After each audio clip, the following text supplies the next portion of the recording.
So tip number one, don't overpack, as Jody told me. Hi, I'm Jody. And I'm Kelly. And we're JK Cruising.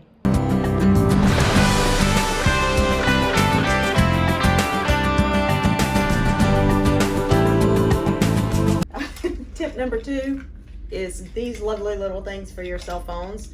And you can also just jam your key card in there for easy access. The closet they have at Symphony of the Seas, you have about this much space, which is really adequate coming from the RV. Plenty of floor space down there so you can put your luggage in there.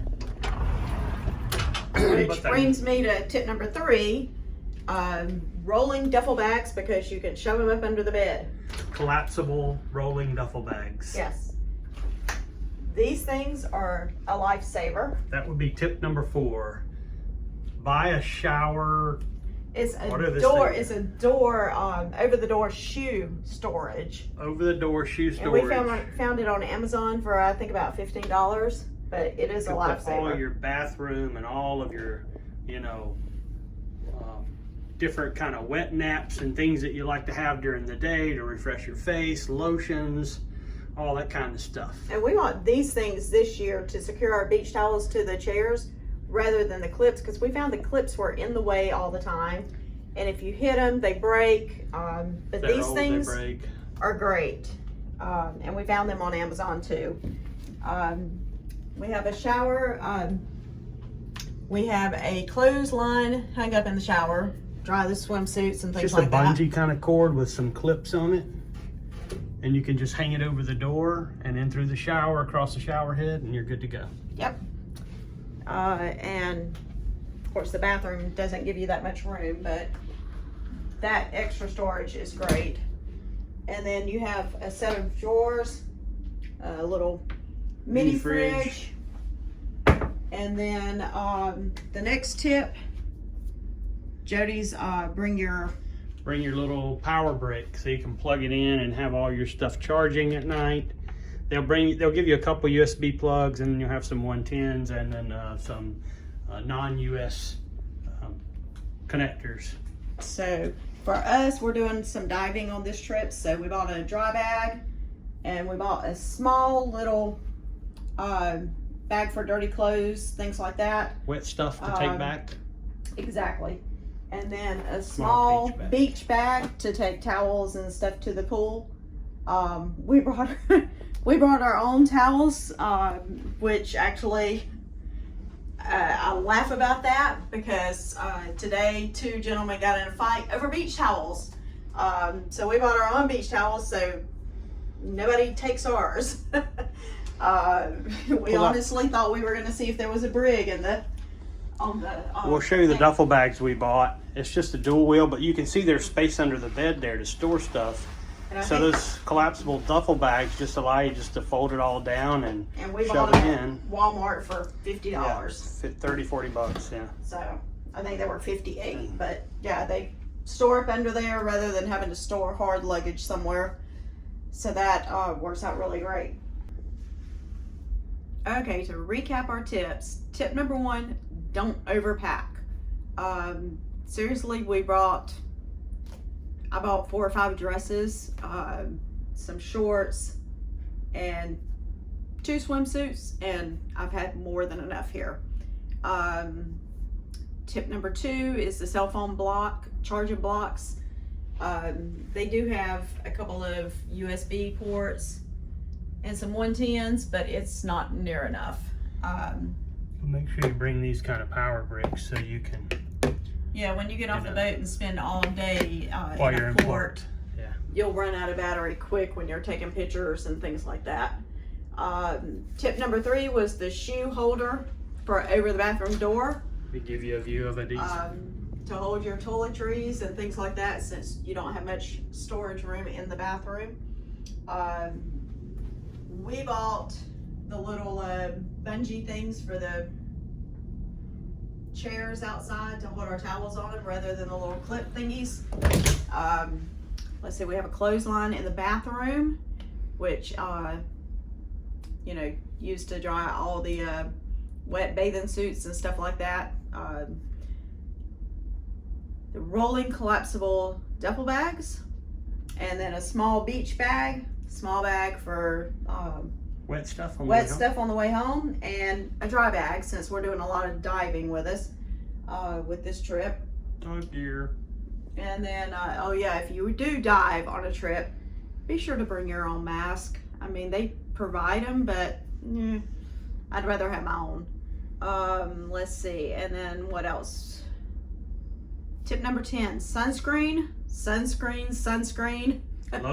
Lotion, after sun lotion. And for the ladies, maybe some men, hair ties. I have natural curly hair and it has become just a tangled mess this week. So hair ties. Sunglasses, all the normal stuff you'd need at a beach. Yep. But other than that, this is an Oasis class cruise ship, the largest in the world, I believe, at 1,188 feet long. I think that's right. And it is gorgeous. We bought the 3-meal package where we could eat at 3 of the whatever you want to call them, the upgraded specialty restaurants. We ate at Chops last night, which was amazing, so you have to do that one. We ate at the hibachi because we're big Japanese, love that cuisine, and it was good. And I think other than that, we've been hanging out at the Mexican place and the Windjammer restaurant, which they had a Caribbean night and then they had a Mediterranean night. So those were both good. Do your research. Make sure you know what nights they're going to have. They always have a formal night. This particular boat had a Caribbean night. They had a white night.